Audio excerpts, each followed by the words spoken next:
Hi guys, welcome to TSN Tamil sports news. இன்றைக்கி நம்ம என்ன பார்க்க போகிறோன்னா, கேகேஆர் பத்திரானா மேலே இன்ட்ரெஸ்டடாக இருக்காங்களா? அது எப்படி நம்மளுக்கு தெரியும்னு பார்த்தீங்கன்னா, கேகேஆர் கிட்ட தான் அதிகமான பர்ஸ் அமௌண்ட் இருக்குது. அதுவும் இல்லாமல் டெல்லி கேபிட்டல்ஸ் நம்ம மொட்டை மாமாவுக்கும் கொஞ்சம் இன்ட்ரெஸ்ட் இருக்குதுன்னு சொல்கிறாங்க. ஏன்னா டிசி அண்ட் கேகேஆருக்கு தான் அதிகமான பர்ஸ் அமௌண்ட் இருக்குது. பார்ப்போம் அவங்க பத்திரானாவை யார் எடுக்க போகிறான்னு.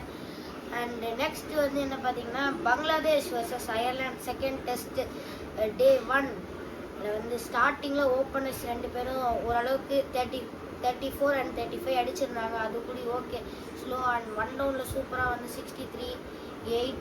அதுக்கப்புறம் நம்ம முஷ்பிகுர் ரஹீம் கேப்டன் தான் 99 நாட் அவுட்டில் டே 1 முடிவில் இருக்கார். லிட்டன் தாஸ் அவரோட 47 நாட் அவுட்டில் வெயிட் பண்ணி ஆடிட்டு இருக்காரு.